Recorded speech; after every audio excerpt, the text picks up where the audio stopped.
We're back with State Representative Tacky Chan of Quincy for another Tacky Talk. How's it going, Tacky? Hey, Joe, I have voice again. So that's a positive thing. You may still hear a little bit of a cough here and there. The grass pollen, I think, is starting to move by, but particulates are still very in the air. So I'm hearing from folks who normally don't get allergies also having a mild cough. And it's less about your antihistamines and more just about increased particles. That's all. Yeah, it is spring in New England, that's for sure. So that's the only good side of all the rain we've had. It kind of washes it down a little bit. Does help. It also blooms some trees, although a couple of my plants around the house has been around here longer than I've been in this house, seems to have some struggling. Not sure what's going on, but the rain does not help my yard work as I'm like everybody else. I'm looking at my grass reaching my knees and getting seriously concerned about what my options are. I'm actually probably going to just weed whack them a little bit at a time. Forget trying to use the mower right off the bat, just kind of just trim down the tops. And because as the winter, all of us have been dealing with a lot of fallen branches. I mean, I got fire pit material, and normally I kind of wait till like the fall when it's not cold, but a little more mild. I just crank up the fire pit, burn some more wood, and then bring some friends over, and it's therapeutic for some reason. Uh, And you can have s'mores. yeah, it's a COVID thing, very strange, but I think we have to crank out the fire pit earlier because the amount of debris um, around my house is very high. It's not just my own trees; it's whatever blows around from neighbors' yards. Ah, yes, the perils of living along the coastline and getting those strong winds right off the water. Well, last Thursday was pretty wicked, and we'll see how this weekend goes. It's not supposed to be as bad, but we have an overnighter. Today's Wednesday, the 28th, so supposed to be an overnight tonight, and there's supposed to be another pretty rough storm on Saturday. Ah, yes, the trend continues these Saturdays. It's tough to get any of these events in, that's for sure. Well, as you all may be aware, I mean, I do bounce around all over the place. As the warmer weather comes, we have considerably more events to attend to, even if it's just being there for 30 minutes. I do try to avoid sit down dinners. As many of you know, at this point, I have food allergies as long as my arm. So it gets a little tiresome. But yeah, no, some of the stuff in life, it gets hard is the yard work component. To be honest with you, it's always been the big struggle to just keep up with it. And some of you also know I say over and over again. I mean, I keep dropping my dry cleaning off whenever I can, pick up when I can, hit the on CVS and the pass through from either from work from the state house or onto the state house or between events in the city, as well as doing my grocery shopping when it's the quietest period of time to try to get in and out the fastest period of time uh, because I just don't have time to linger. Especially you got a weekend event. You try to do the pass through, and you all know what the supermarkets are like on certain weekends in particular. Sometimes it's easier just to get in there on like a Tuesday morning and just whip through the market and get out. You sometimes miss out, obviously, on things that are being restocked, but um, it is get it done when you can get it done. Speaking of the State House, what's going on there lately? Well, the Senate did their budget last week, so this week is actually the quiet week because we're waiting for the conference committee to be formed between the House and the Senate. And we passed a small supplemental budget. The House did, which has been sent to the Senate, which is the governor's request for some funding. Basically, we're paying bills. People don't realize we do pay bills all year. It's not just like you set the budget once and you're done. And it's also shifting money between accounts. But one of the big things we're preparing for is federal impacts on funding. So we put some money into healthy HIC, Healthy Incentive for Children, and a number of different related programs, including the Medicare, the Medical Health Trust Fund, Medical Health Fund, which can help back up Medicaid, as well as a number of other programs. One of the ones that we actually put more money into this cycle that is a little surprising, but not surprising, is the RAFT, Residential Assistance Transition Family Fund. This is the money we use to help people who lose their homes, lose their rent, lose a bit of wherever they're living, and then we provide transitional assistance. It also helps with vouchers because we actually have corresponding vouchers with the state, which is the MSRVP. Helps people to see if they can get access to those programs, access to public housing, access to any other form of programs out there. and also provide some temporary support. We put about $42 million in that program. This shows that the economy is shifting. When we have to put money mid fiscal year into these types of health and human service programs, such as food and healthcare and housing, it shows the economy shifting a bit. So speaking of healthcare tech, I just not too long ago chatted with Beth Anstrollo from QCAP, and she's very concerned about the potential loss of federal funds for Mass Health. Oh, that is very real. I mean, Congress right now is talking about cost shifting Medicaid to the states. This is actually part of the so-called big, beautiful bill, is they're trying to find ways to pay for stuff they want to pay for. At the same time, cut taxes, which again, this is a very Republican proposal. They always love to cut taxes, spend more money, and then try to find ways and claims that this is economic stimulus. It doesn't work. Trickle-down economics have been tried. It doesn't work. We've been here before. But you want to create tax policies to actually stimulate businesses to be able to reinvest more into their own businesses to develop and grow. That's what good tax policy should be. And tax policy should be designed around benefiting the largest part of the population that has the most spending power. Basically, the other 75% of the population that is uber wealthy, or less than 0.1%. But I mean, we all know that part of the economy is driven not by the super wealthy; it's driven by you and I. Listening and talking here makes the economy work, and we get pinched, the whole economy suffers. So, but that's just my opinion. But yeah, no, it's just talk about cost shift. And I think we talked about this last time, and I think it was my third conversation here with doing this is cost shift.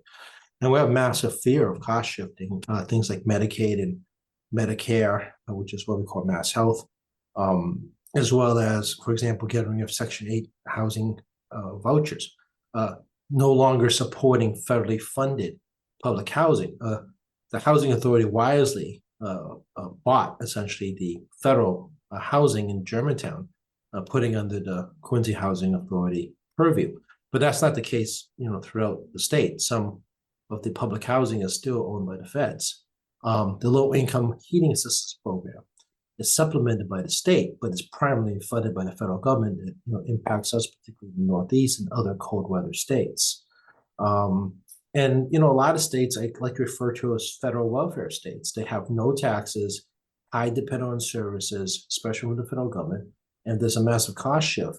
States that have no income taxes are going to get really, really badly banged up because they can't back up the feds. And of course, their congressional people want to stop blaming Democrats, immigrants, people of color, aliens. I mean, they got to blame anybody but themselves for their behavior, saying we gave you a tax cut through who, but I'm sorry, you just lost your food benefits. It's a real issue. It's a real concern. I know that the state delegation here in Massachusetts, of course, is fighting against that. However, they're up against a majority in the Senate right now. Well, I give credit to our local Congress people as well as U.S. Senate delegations regarding the fact that trying to hold people accountable as the minority party. I mean, Bill Keating, there's a video of Bill Keating actually just going right into Rubio, doing a subcommittee review regarding the State Department. And those who know Bill is also, former district attorney. Homeland Security is one of the committees that he's been on for a very long time, and very concerned about not necessarily the behavior of the feds regarding foreign affairs and how we treat immigrants and and visa holders. But how does this impact our ability to do homeland security? Because if our partners overseas aren't helpful, it creates a real problem regarding the war on terror. The objective of the war on terror is to get them overseas before they get over here to hurt us. And that is the philosophy of pretty much every country out there regarding the war on terror. You got to take the fight to them, not wait for the fight to come to you. And this is not just an American philosophy. This is a philosophy of all first world countries, all the G20 countries, including countries like China. I mean, they secure the borders by getting to their terrorists in the corner. Same thing the Brits, the French, the Japanese. Everybody wants to, combine their intelligence agencies to find these folks before they come find us. And it's crucial for that to occur. So I don't know how they're going to continue this relationship, which has become really hostile, regarding your and I, as well as other countries' domestic safety. Yeah. Um, would there ever be a possibility, do you think, of shifting the millionaire's tax over to Medicaid if possible? No, because it requires a constitutional change. The Constitution requires it be spent in education and education, transportation. What you can do, which the advocate's going to hate, is that you could use some of the millionaire's tax as to fill out the baseline. So, for example, let's say in Chapter 70, we can't we sign up to get rid of the supplemental one-time costs or supplemental programs, for example. A very popular program, for example, I'm not going to say we're doing it, I'm just using an example. Let's say we decide that we need Chapter 70 to be fully funded, and we decide to stop the community college tuition program for new admittances. We don't take anyone new for the free community college program for people over age 25. Instead, we use the money to build the baseline amount of Chapter 70 to keep it, the formula going. That's something we could do if there's a huge budget shortfall or cost shift. Okay, all right, yeah, 'cause I think I read not too long ago that revenue from that tax is far exceeding expectations. Yeah, but we're only a year two. I mean, Right. we'll find out in year 3 to 5, how much money actually has left the state and how much is real moving and how much is fraudulent moving. Plus, of course, the economy is going to shift around. I mean, obviously, we live in a high cost area. As a result, we have a housing crunch as well as other related costs. But I mean, the stock market has been topsy-turvy, and there'll be layoffs. And the tech industry is going through its cycle. The tech industry is a very strange economic cycle where they'll lay off 5% of their workforce in a heartbeat. And then after like 4 years, they'll rehire that 5% as new technology and economy turns. We'll see how it holds out. I do believe that smaller employers are hanging on to employees longer, hoping to ride out the next essentially 2 months into this tariff war scenario. If there is no kind of conclusion down the road on reducing tariffs, you could see more main street job reduction, which for you and I and all of us listening is going to have a much greater impact. Yeah, I think, yeah, uncertainty is definitely the key word when it comes to talking about the economy and jobs, at least for the short term. Agreed. The job numbers are still good in the macro level, but people staying on unemployment is going longer. That's the number you got to watch out for. It's not the new unemployment applicants, it's how long people stay.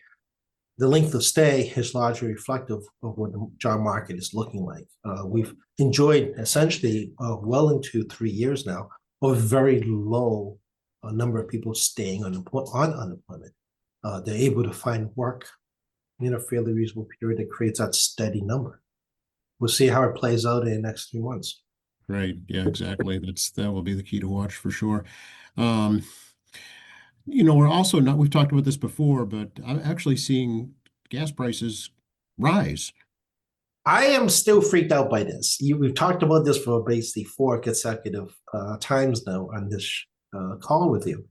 And I'm still very clueless on this. I don't understand. I mean, the Saudis are right now pumping oil like mad. They've done the opposite of what they've done in the past. They've actually increased oil production.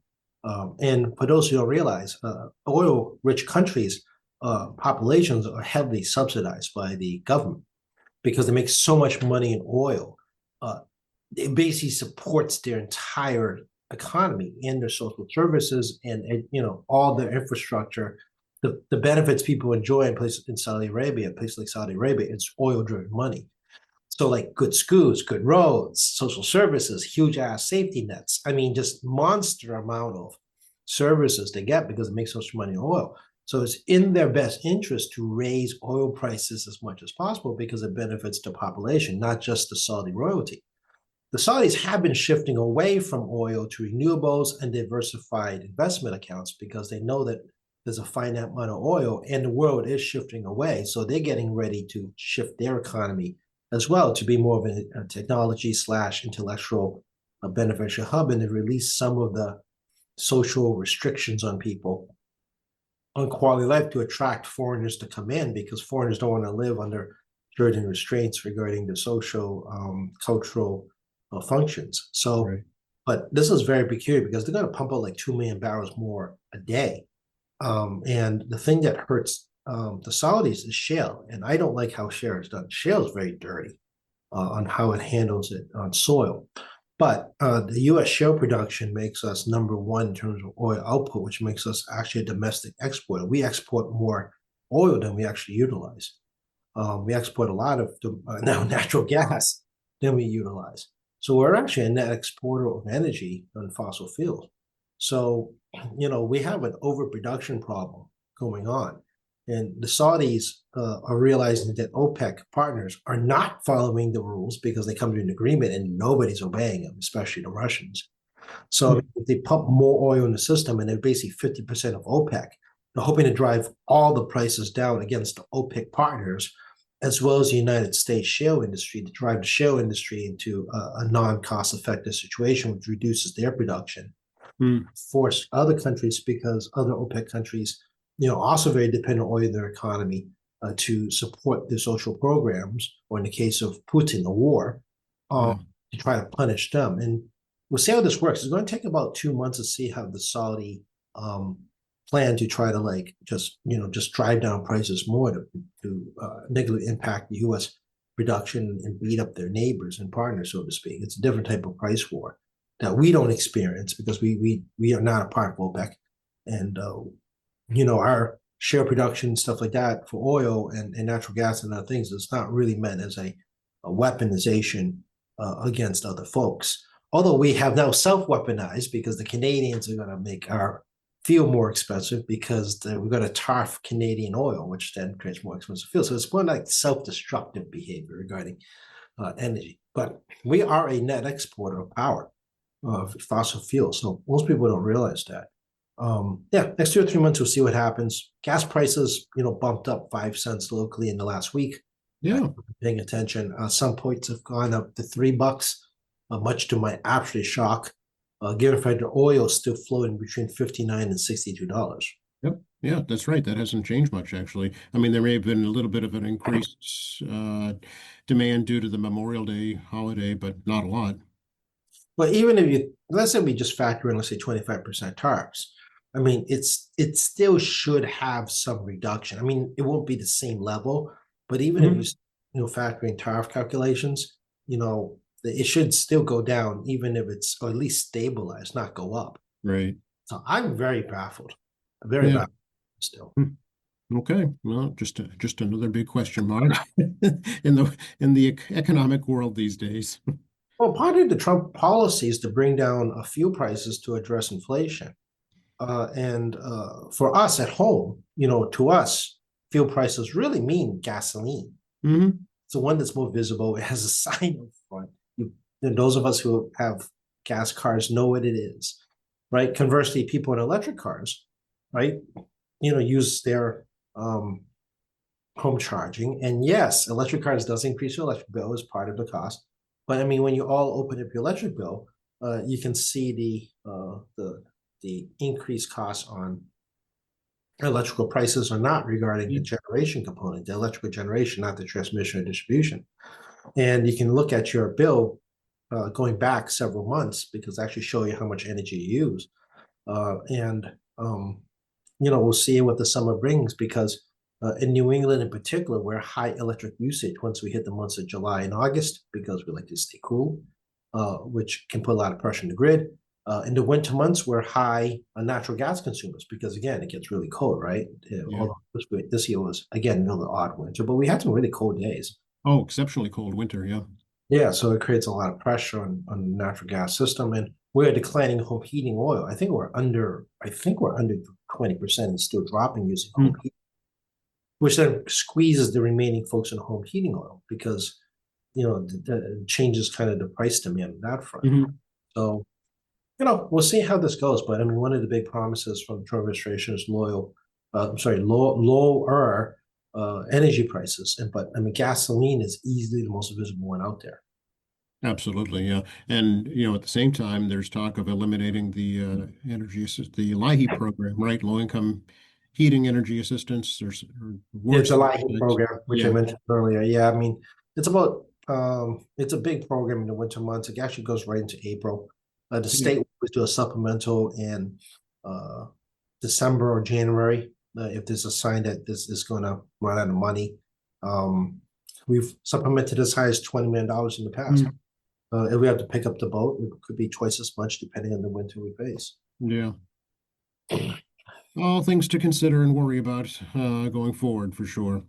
Well, it's not new. I mean, we already No. faced this of opera. I mean, when the feds start pulling back a lot of the federal money, again, my favorite example is universal school breakfast and school lunches for children in public schools. Biden administration just yanked the rug under us on that one. And, we decided that is a good public policy and a lot of different reasons, many good reasons. And, we are now supporting as part of our baseline budget. None of us could anticipate, what the feds are going to start pulling back on other programs, Mm, which then affects how we approach our baseline budget. But like I said, it's one of my more prouder public policies to support on that. But I remind folks that regardless of which president, I tend to be much more objective about. I could care less who is in power. I care about what they're going to do to us as a state. right. Yeah. No, right. Exactly. Absolutely. And then it's, varies from administration to administration.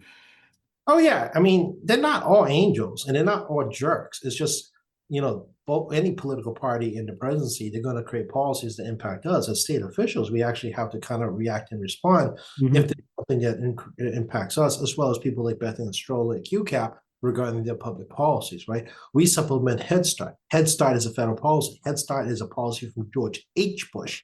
That's how long Head Start's been around. Right? That was a Republican-led policy, right? So if I remember correctly. So, I tend to be much more objective and realistic about this stuff than just sitting here bashing folks. I do bash people both ways because, their dumbass comes my direction. Were you surprised, Tacky, that the governor is ending the hotel shelter program this year? And no, the migrant issue has been declining since the late fall of last year. The fact that they shut down the Welcome Center at Eastern Nazarene, not just because Eastern Nazarene was sold, but Bay State Community Services. I did visit the location. It's not nearly as big as it was at Eastern Nazarene, and the word is that by end of June, uh, most of the Welcome Centers will be closed, and they should be completely done by end of summer. Wow. Okay. But the program itself is still in existence, right? The sheltering program. The sheltering program is always existed. The right Yeah. to shelter program has always existed. As I kind of pointed out earlier in this talk about the Art Raft program, right? The fact we're increasing funding RAF shows there's a shift in economy, meaning people Yeah. are staying on unemployment longer, which creates a housing crisis, which is largely domestic. There is still an active rumor going around, which none of us can substantiate because we keep asking for data for the administration regarding who is into shelter program. How many different stream residents or legal residents in Massachusetts versus migrants. And they've not been forthcoming with that number still, which is frustrating members of the legislature. We've actually filed a language in the last shelter funding bill to include like data. We need to see your data. And they've been very resistant to that at this administration. So we're not happy about that. We really are not. And we're kind of at wits end what to do. But the reality is that the shelter program is slowing down regarding the migrant issue. We are still providing support to find migrants jobs or get them out of the state if they got someplace to go. But the Welcome Center is legitimately slowing down. I mean, the number of people coming in is much smaller. And the fact that we're preparing to shut down the Welcome Centers entirely by end of summer is an indication that migration has been slowing down. And again, it's been slowing down since last year before the Trump administration came in. Mm. The trickle has been proven true that it's been a gradual decline. It wasn't like maybe it's a decline and you have a bump up, right? That isn't the case. It is a slide down. But conversely, as the economy shifts, human services need like unemployment, which is a federal program, by the way, food stamps or EBT, raft housing, those programs are going to go up, are going up now. Those programs were never consumed by migrants. Those programs are domestic. So pretty much, Massachusetts residents and legal residents have been accessing those programs. Okay. So yeah, it's definitely an indication of folks changing their finances, if nothing else, and reprioritizing, it sounds like. Well, Memorial Day is come and gone. Next big one's July 4th. July 4th is on a Friday, Yeah. which people like to, work out the vacation time before or after July 4th so they can maximize the vacation time. And we'll see what's going on. I mean, we should be having some figures regarding air travel. Again, this past weekend got texts and emails from Expedia and Bookings.com telling me that they'll give me another credit if I book by end of June. Some kind of travel, and Bookings like we're going to give you 10% in credits, booking credits if you do something by end of June, and Expedia gave me $25 credit if I booked in June. This is not a good sign, people. When you're being offered money to utilize their system, it's never a good sign. I love a good deal. I love a good bargain. I love to find coupons, as you all know. But when industry is literally offering you money or credits to utilize it, that's bad. It's like when you see more buy one get ones. It's like when you see trivia nights at bars. Just trying to get people in to spend some money, right? Yeah, exactly. Yeah. Yeah, any kind of time you see discount food, it's a sign of a economic shift. And discretionary spending generally means no purchase of large products, especially electronics, cars. Unless you absolutely need an item that's large, you won't do it. People start cutting back on things like eating out. People push out longer maintenance. For example, hair cutting, you extend it by an extra week, for example, right? I mean, people will start really crunching down that level. Some people will crunch down that level. I don't know, who they are, but they probably will. Right. And they also will start using more brand names as opposed to, I'm sorry, non-brand name goods as brand name goods. And, they'll leave some stuff on the shelf behind that, they normally would get. I mean, I've been leaving stuff behind unless I see a great sale and some things that I enjoy too. Yeah, and unfortunately too, a lot of folks have to turn to credit cards, just to get the essentials. Yeah, I'm not looking at credit card debt lately. I think it was at $1 trillion at the beginning of the year. I have doubtful that that's gone down. Credit card unfortunately has become a big part of our life, not just because you want points or cash back or whatever your credit card usage is, but because people are taking flex loans, and it's like Affirm and others that live on these flex loan programs. So, for example, I have a Citibank MasterCard, and if I go on the website and look at my credit card bill, it will say these are eligible for 4 monthly payments, flex loans. And obviously, a credit company wants to continue to use their cards. So they're trying to create as many ways as possible for you to continue to use the card by creating these flex loans on very specific items. People, if you're wise, could probably use this to your benefit if you really do the math carefully and realize that you could stretch your dollar. Other folks may see that as a easy out and find themselves in more trouble. Right, because beware the interest rate. Be sure about that before you do anything. Yeah, I don't see the Feds lowering short-term interest rates anytime soon. And because it's still so unclear the economic picture, you may have heard stories in the news about bond yields going up. The rule is that when in the secondary market, people are selling their bonds like mad in the US, it creates the bond yield to go up because then how do I put this? How do I explain this easily? If you got a bond that is, let's use for example, that's $1,000 bond at 5%, that means you're going to get $50 back. They give you $50 back like every year or whatever. It's right. But if you sell that bond for $900, it doesn't change the $50 return to you. As a result, it goes from 5% division to a higher percentage because someone bought the bond at a lower face value. Right. The interest payment doesn't change. It's still that 5% against 1,000, but because they bought it at $100 cheaper rate, it's not 5% anymore. It's actually higher, Yep. which is how come you hear the word selling bonds creates higher interest rate. It's not because the federal government did anything on interest rates. It's because people buying bonds at discount, which then, since the interest is fixed and you bought it at cheaper price, interest rates go up, which means in the open market, it creates a higher pressure. Why is this bad? It's bad because when the federal government, to fund its monstrous deficit, issues new bonds, it's competing against a secondary market interest rate, which then forces the federal government to take bids for those bonds, which would be higher than the secondary market. Which damages the secondary market. Yeah. Well, it's actually, yeah, also it damages the federal government. Right. So, I mean, what should have been, for example, a 30-year bonds closing at is it 20 or 20 years closing at 5%? I think it's 30-year too. So it's like 4.9, whatever, right? Closing Yeah. 5%. If I'm the US Treasury and I'm going to issue, because Secretary Betts is going to issue bonds here for the federal deficit to fund the government, they're going to issue a 30-year bond, for example. Well, if the secondary market is now, buying bonds at close to 5%, that means when it goes to auction, people are going to be saying, I want 5.25%. Yeah, exactly. And that just drives it up. Yeah. And that drives up the treasuries. So you as taxpayers are going to have to pay more because of the fact that, the interest rates has gone up against the auctions when they put out the auction. The secondary concern is that when there's a lot of selling, is that the people losing, two things are happening. One, that people are losing faith in the U.S. ability to pay that. But secondly, people need money. People don't talk about that part. So one, people losing faith in the U.S. government debt and ability to pay debt. I'm like, okay, that's fair. But it also means you need cash now. Yeah, exactly. And why is that? Because it's costs more to live.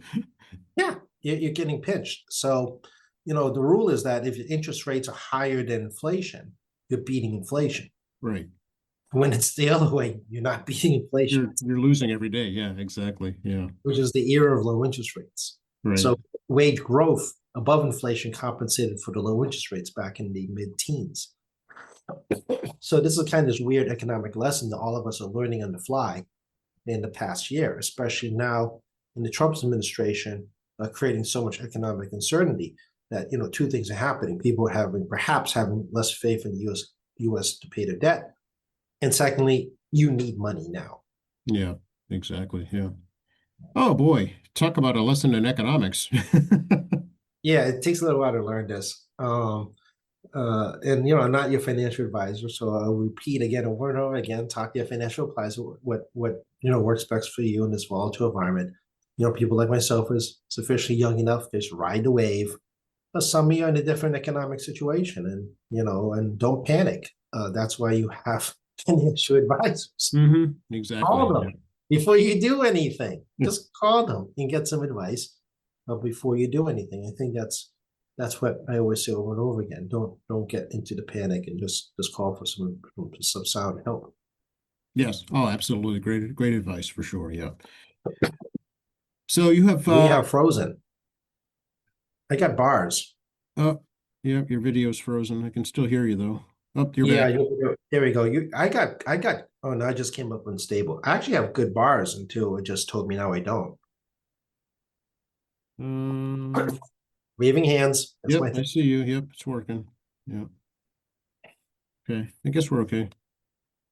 So, I mean, we'll see how the economy goes, Joe. I mean, the economy is, very much at the whims of the president and his ability to do social media posts. And the last Consumer Price Index survey showed that consumers, not Consumer Price Index, consumer survey, last consumer survey actually was higher than expected. However, when they surveyed individual consumers like you and me, the word is that they're hopeful that the tariff issue will have a resolution sometime in July and August, which creates consumer confidence on purchasing.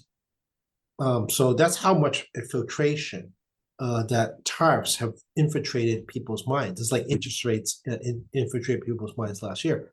The media has really banged it into people's heads, the impact on tariffs, which now has even affected how they respond to consumer surveys. Yeah, I never partook in one of those surveys. I don't know if you ever have. I'm always wondering who these people are that are being surveyed and how do I get in on the survey? I'm actually curious too. I don't know. It's University of Michigan survey that's pretty much accepted as the national standard. The CPI, Consumer Price Index, is actually the Federal Reserve sending human beings into markets all over the country, actually recording down prices, gas prices, egg prices, actually write them down and then report back the information. Yeah. And they do it in very specific time frames. So they're all gauged within a very specific time period in diverse communities, meaning they go into rural communities as well as urban communities and try to find the average. I see. Interesting. Yeah, I always wondered about that. It's very curious to see these surveys that we hear about, but nobody ever participates in.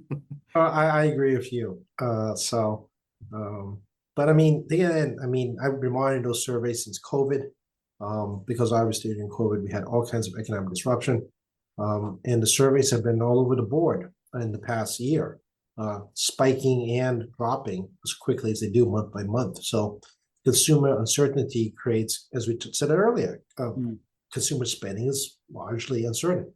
And the nature of my chairmanship has me monitoring this stuff much more than I normally would, because I get a lot of different consumer-related bills, especially things associated with fees, as well as other consumer protection-related issues of fear of gouging. So, you know, I'm keeping an eye on this stuff. And of course, you guys don't know, I watched the alcohol industry. Alcohol industry is in decline at the moment for many reasons. Tariffs are just going to compound the decline, the alcohol industry for now. And, you know, we'll see how it works because there's a lot of jobs associated with it. No, for sure. Yeah, it's not just at the retail level, it's a wholesale, it's delivery, it's production, it's a big area, farming even. Yeah, and we don't sales tax alcohol in Massachusetts. The voters repealed that in 2010. So that, you know, that means it's totally excise tax driven. Yeah. And we haven't changed the excise tax since the early 70s. Oh, is that right? Wow. Yeah, What's the rate now? it's by gallonage. Oh, I see. Okay. So like beer is actually the cheapest one, spirits the highest one. So the higher volume you sell by gallon means a lower excise. Smaller, higher end products, which is lower gallonage, is higher price. Don't ask me off the top of my head because it's a multi-tier system, meaning there's 7 or 8 different excise taxes, depending on the product we're talking about. Yeah, interesting. Okay, interesting. Okay, something else to think about. I know you mentioned you have a couple of public hearings coming up. Is it related to that? We already did alcohol a couple of weeks back. We have 2 public hearings scheduled in the month of June. June 2nd actually is the next one. June 14th is our one after that. Actually, after I'm done with this call with you, I'm having a staff call regarding putting together a proposal for the next city hearings to send to my Senate co-chair to see what their thoughts are, and proceed from there. So the second hearing schedule set the 14th, and then I think it's the second week in July. Okay. After that, and then I think the last week in July, then we take August off, then it's 2 weeks in September, it's 2 weeks October, and one scheduled in November. But we, you know, obviously we can add more hearings. So we have a lot of going on trying to make this scheduling work. We got a little bit of a late start, and then you obviously got to report bills out. Plus, you obviously have the budget and other supplemental budgets, and then we'll see what other major agenda items come up from both leadership teams on the House and the Senate that starts popping bills out. So it's a bit of a I won't say it's difficult, but I'm just saying it's the scheduling is a problem. So the juggling act, it sounds like, yeah. Well, I love to say I have enormous freedom and no freedom at all. I have a lot of freedom on how to manage my time, but I have no freedom regarding the legislative schedule. That is complete discretion of the speaker. So somebody may not be aware, I took some time off in February. I had to fly back early because it took some time for school vacation week. I was hoping to get into the next week's vacation week, take some time off. We had sessions set up, called for Tuesday. Actually turned out to be 2 sessions that week. So I had to fly back early. So I had to change all my vacation plans to get back here. It turned into a flight delay of 15 hours. I was very worried I was going to get back to work on time now because it's mechanical failure regarding missing parts of the plane, which again does not create consumer confidence. I was doing horrible. I was having a horrible time getting home.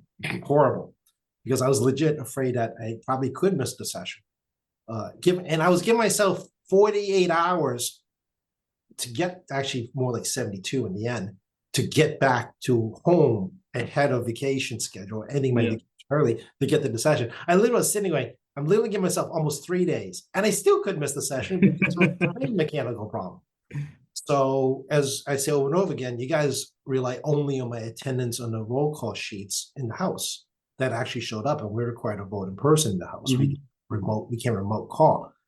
I can vote for my desk if I'm severely ill. We talked about this during the budget when I had it cut off with chest coat. I was wearing a mask and quarantined in my office. My staff wouldn't even come see me.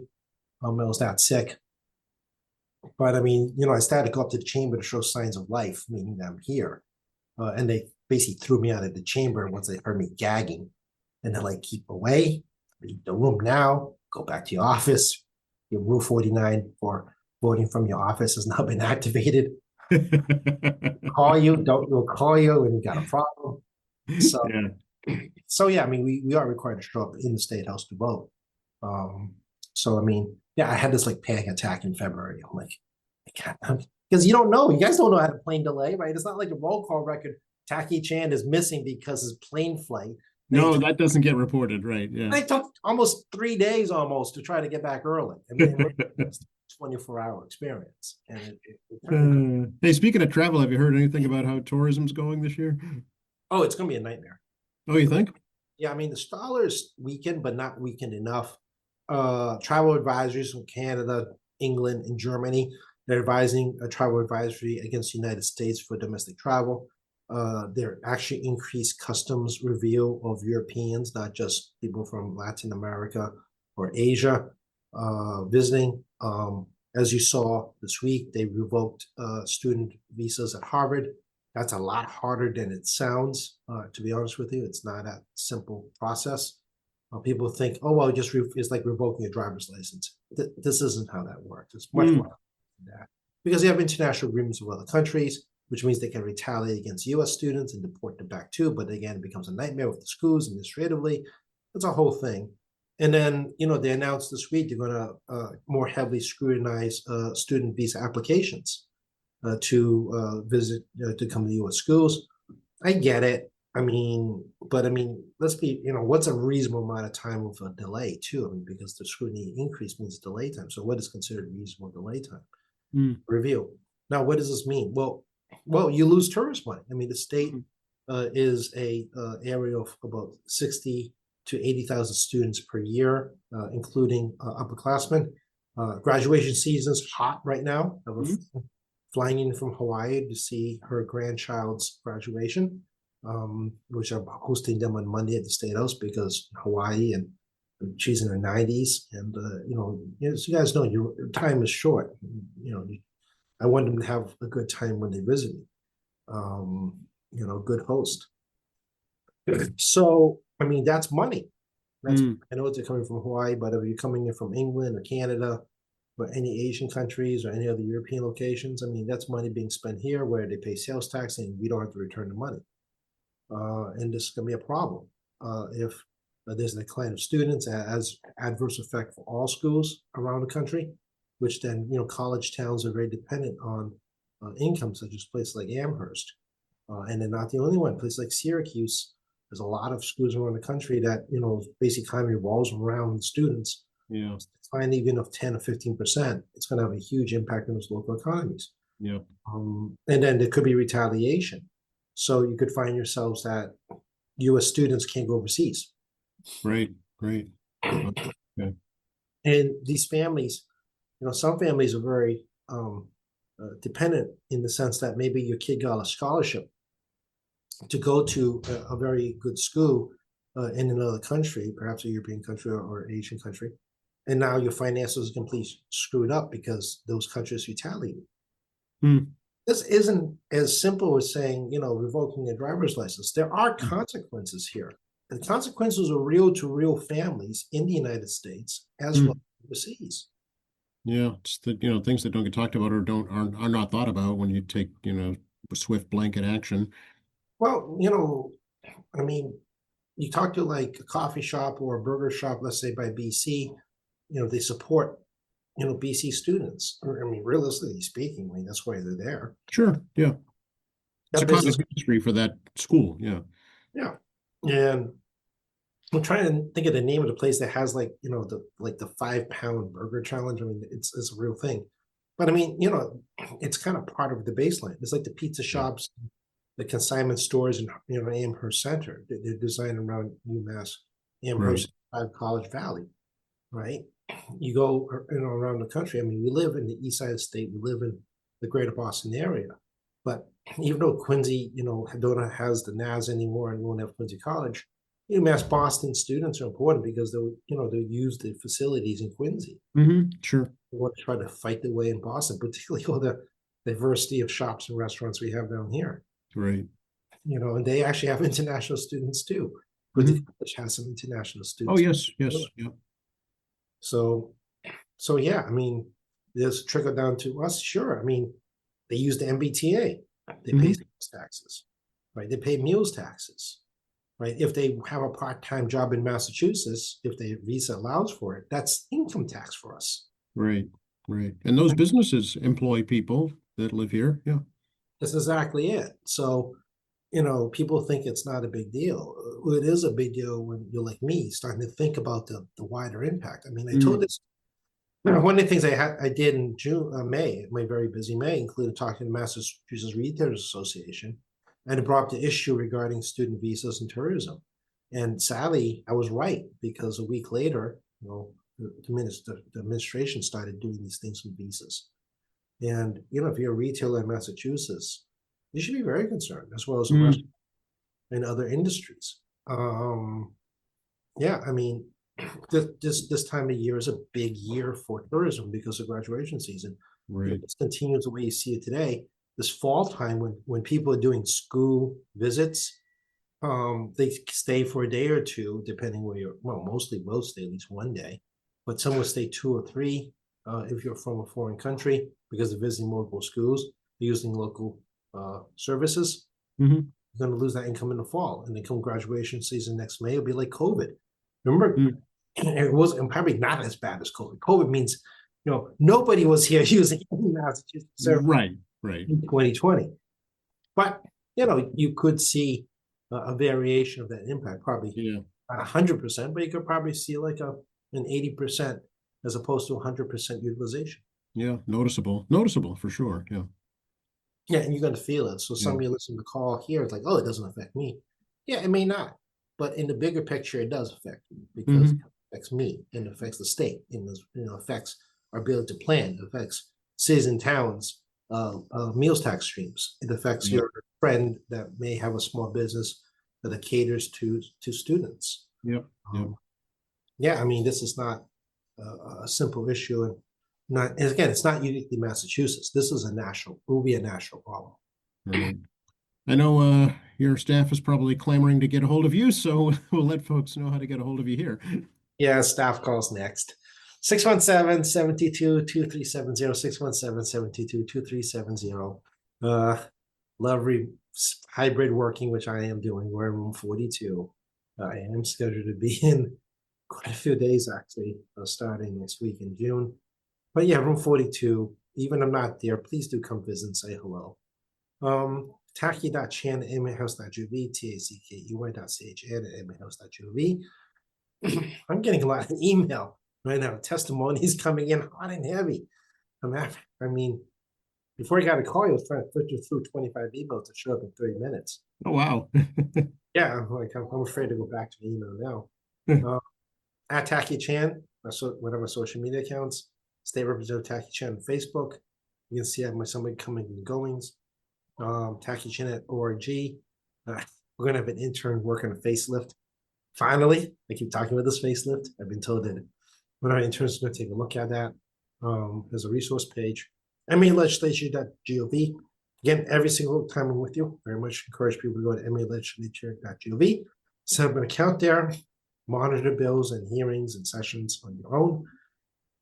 Love you do that. Of course, me and Joe, every week or 2 weeks, are talking about whatever comes to mind at the day. Exactly. And check with Joe in the morning with 10-minute overview of news. And you got a quite burning question, let Joe know. And then we'll we'll slip into one of the programs down the road. For sure. Thanks so much, Jackie. Feel better. Thank you, Joe. I'll talk to you soon.